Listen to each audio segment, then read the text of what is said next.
Good morning. It's always good to be back here, so thank you for indulging me. Our reading this morning is words from Frederick Douglass and his 4th of July speech. Fellow citizens, pardon me. Allow me to ask, why am I called upon to speak here today? What have I, or those I represent, to do with your national independence? Are the great principles of political freedom and of natural justice embodied in that Declaration of Independence extended to us? And am I, therefore, called upon to bring our humble offering to the national altar and to confess the benefits and express devout gratitude for the blessings resulting from your independence to us?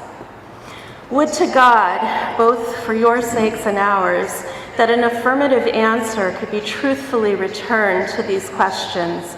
Then would my task be light and my burden easy and delightful. What to the American slave is your 4th of July? I answer, a day that reveals to him, more than all other days in the year, the gross injustice and cruelty to which he is the constant victim. To him, your celebration is a sham. Your boasted liberty, an unholy license. Your national greatness, swelling vanity. Your sounds of rejoicing are empty and heartless. Your denunciation of tyrants, brass-fronted impudence. Your shouts of liberty and equality, hollow mockery. Your prayers and hymns, your sermons and thanksgivings, with all your religious parade and solemnity, are to him mere bombast, fraud, deception, impiety, and hypocrisy, a thin veil to cover up crimes which would disgrace a nation of savages. There is not a nation on earth guilty of practices more shocking and bloody than are the people of the United States at this very hour. Is this the land your fathers loved, the freedom which they toiled to win?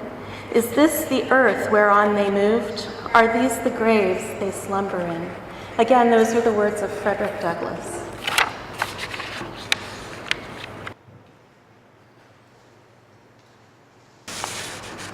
There are many philosophies on the work that is ministry, one of which is to comfort the afflicted and to afflict the comfortable, and that's my personal philosophy. So I ask you to indulge my affliction this morning. It seems to me that many of us want to believe that the men who enacted the American Revolution were enlightened people who wanted to make space for all of us.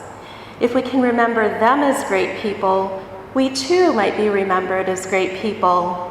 If only life and history were that simple. We want to believe that there was some time when the great people were able to accomplish great things and were not complex and often contradictory people. The truth of the matter is that the leaders of yesterday, much like the leaders of today, are human beings who stand on feet of clay. The Puritans who colonized New England, all those settlers who took this land from the natives and made it our own, were people just like us, complicated, critical of those who look and think differently. Utopia is a wonderful illusion. Some days it's the only thing that can get us through these difficult times. And the times are always difficult for somebody. I read an amazing book in seminary by Richard Hughes titled Myths America Lives By. In this book, he outlines some of the stories that we as U.S. citizens have told ourselves since our appearance in the New World. These stories are assumptions that are largely invisible to those in power. Hugh removes the veil of white privilege and asks us to pause and listen to the voices of the poor and marginalized that call us to look at ourselves as flawed human beings. We who benefit from white privilege need to listen and learn the cost of our actions. It's critical that we step outside ourselves and listen to the stories we don't want to hear about ourselves, the ways in which we have been complicit in the disenfranchisement enslavement, and segregation of those who are deemed less than us.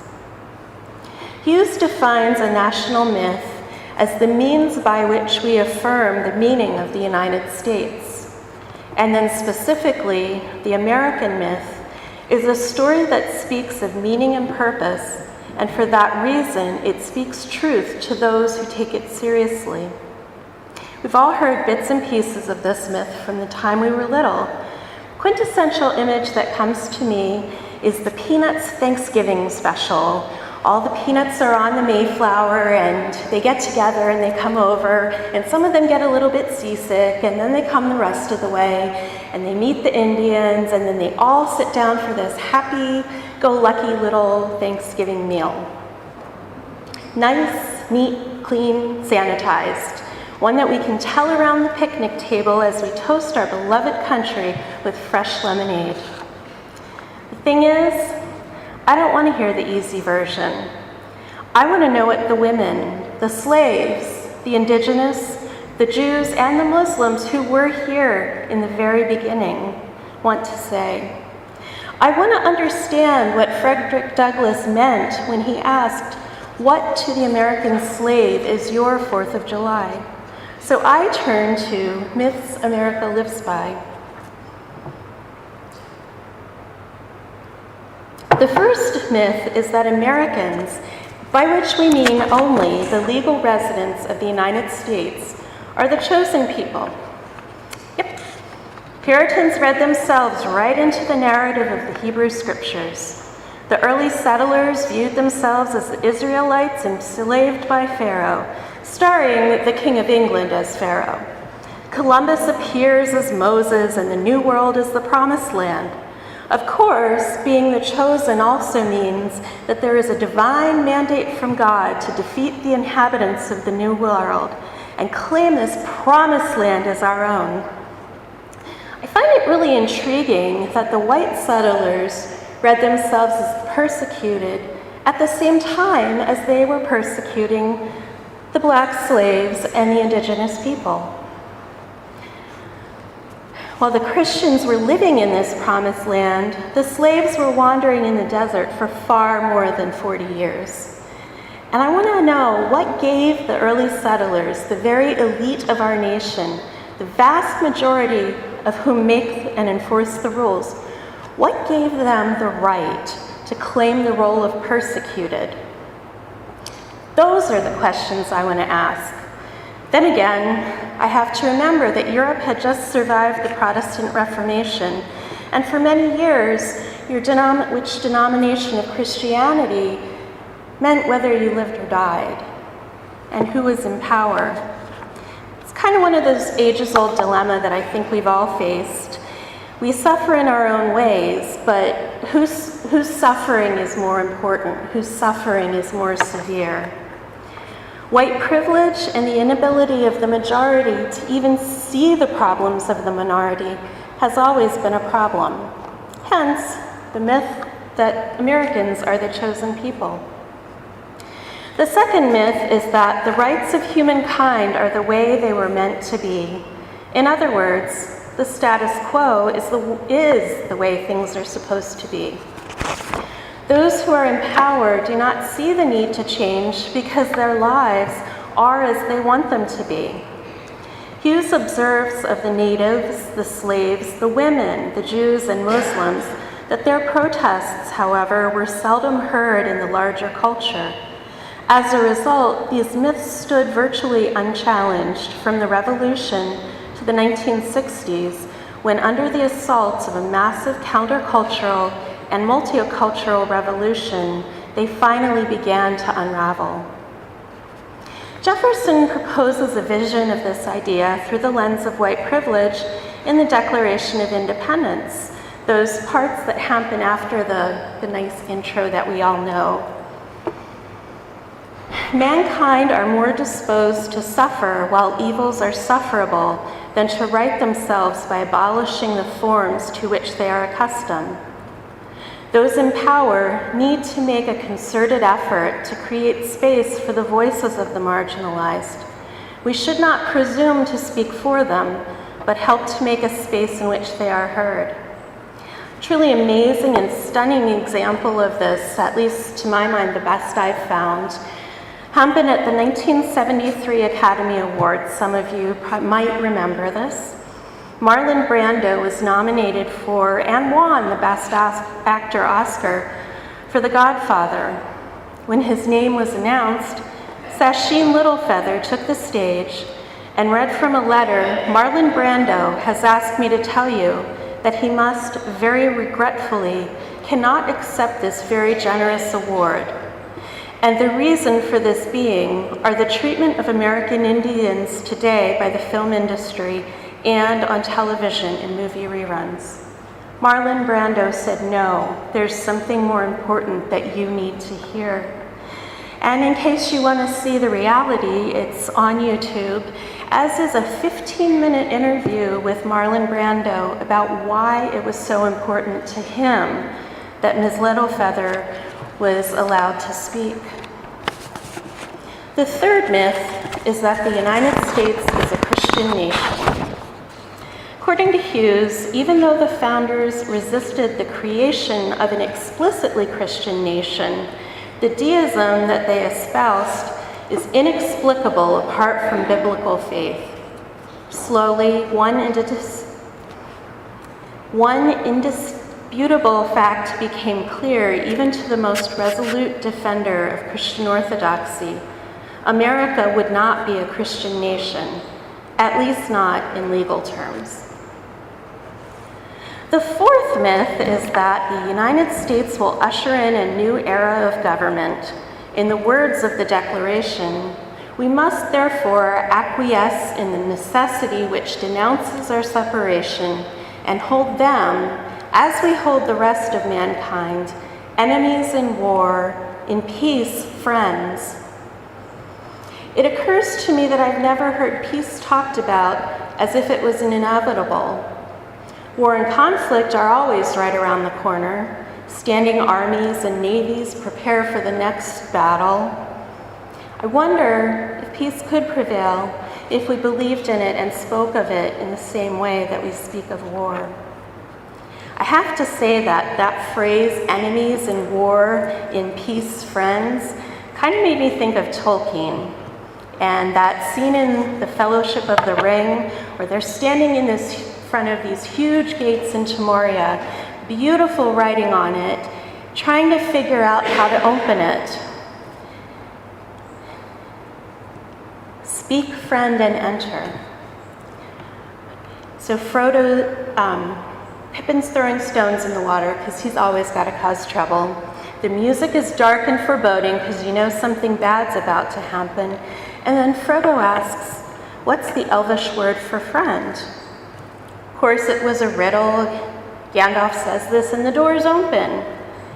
So, enemies in war, in peace, friends, is that a riddle for us to figure out that we just haven't figured out yet? Then I also wonder about who gets to be an enemy. Who's designated a friend? What do we do with those who are neither? Those who are both? We spend so much time defining who we aren't, who is with us, who is against us, that we forget to look and see the ways in which we are the same. And we always have something in common, whether we perceive it as good or bad. We work especially hard to differentiate ourselves when we see in others the traits we despise in ourselves. I know my son Andrew and I are so much alike that we constantly butt heads. My son Benjamin, who is not like me, he and I get along really well. What is it about that makes us not want to see ourselves as us? There is no us and them. It's just us. And then there's one section of the Declaration of Independence that really intrigued me. There are many hidden ways in which those in power work to preserve the status quo. Inconvenience and systemic bureaucracy are examples of such mechanism. Jefferson tells us he, the King of England, has called together legislative bodies at places unusual, uncomfortable, and distant from the depository of their public records, for the sole purpose of fatiguing them into compliance with his measures. Propaganda. Turn on any channel on the news and you can hear about all the minorities whining about what they're not getting. And I found it astonishing that in our Declaration of Independence, the white people in power, white privilege, said no, it isn't whining, it isn't trivial, it's important, and we need to recognize that. So, now that I've thoroughly afflicted everyone, a bit of comfort perhaps, at least as comfortable as I get. So how do we retell the story of our revolution and independence? How do we move away from the image of these great men who were infallible? We need to avoid the temptation to oversimplify complex situations. This is the 238th anniversary of the Declaration of Independence, and I wonder what people will know of our story in 238 years. Will they know how many of us fought for marriage equality or civil rights? Will they even care? Will they try to understand the complexities of our country as we struggle to come to terms with the first African American president? As we tell these stories, we need to remember that words have power. The assumptions we make about other groups are hurtful not just to the group of which we speak, but also to ourselves. What do we lose when we see only a black person or only an illegal immigrant? But what do we gain when we see these same people as human beings, their children as our children? Human beings seem to have a tendency to want to divide ourselves and our ideas into two: black, white, right, wrong, us, them, and the separation of church and state. We desperately want to believe that we can separate the two. The danger is in forgetting the many ways in which the church uses its power to drive matters of state. As much as we want to believe we are capable of differentiating our personal wants from wants of the greater good, we're flawed. And we need to change our perspective.